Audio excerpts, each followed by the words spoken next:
come to these things. I just pray that the Holy Spirit doesn't ditch me. So I will tell you, I was at St. Teresa's the other day, and she asked me a question, the simple question, why should men respect women? And I'm used to talking about this all the time, usually an older age group, I do better with that, but I just went blank. I was like, at the end of the day, you got to treat others the way you want to be treated, and that was my finishing point, and I was so upset, because I was like, I feel like I was going somewhere or something, and she asked me that question, I was stumped.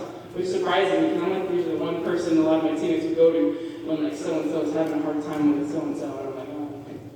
But when I was driving over, I was praying some more, because I know that everybody's different. Every school, yes, you may be the same age group, but each school has their own things going through. Each of you gentlemen, each of you young women, everybody, like everyone's going through different things, and the biggest thing that I wanted to kind of talk about was just having hope in what the Catholic Church teaches. I recently became Catholic in Easter, became part of the church at Easter Vigil, and my conversion actually happened at Seek. And I will continue to talk about this at almost every high school I go to, just because Seek, so I don't know, what's the age old? Do we have seniors in here? Okay, sick. I will die on this hill, at least go to Seek once in your college career. You don't even have to go to college, but you will be of the age where you can hop on the, say, go to UNL and just go in with our group.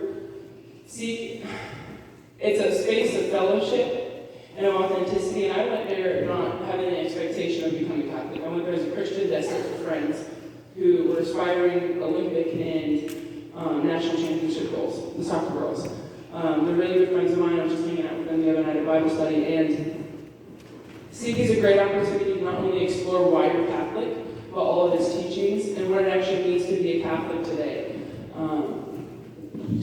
We're in a time where not standing Bible is traditional, and not what it means to be a man and woman anymore is acceptable. We're standing in a time where, oh, Jesus is coming back, and like kind of like a time of desperation, almost, and I think that can almost strike fear into a lot of people, but I think as the youth of the church, and I think this is the other part, I've never understood why the older folks of the church will say, the future of the church. The future of the church. Like, you guys are the future. Have you guys been told that before? Like, for me personally, I'm sorry if I offend any of the teachers, but it's bogus. When you became Catholic, you actually started to listen in classrooms when you became a part of the church. Because you started not only listening, but you started to apply it to yourself. I think what's exciting about us, and this even goes to the youngsters, like, take ownership in what we believe. And being a new Catholic, I've been challenged by my family, and even by random athletes on campus, because I think what's the most exposing and frustrating thing about becoming a Catholic is we've been exposed to the truth, and the entire truth. That we literally have Jesus in the Eucharist.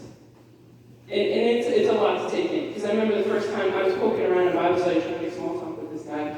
And I was like, so, like, what's that thing in the chapel? Like, it's pretty, but like, what is it? And he goes, it's the Eucharist.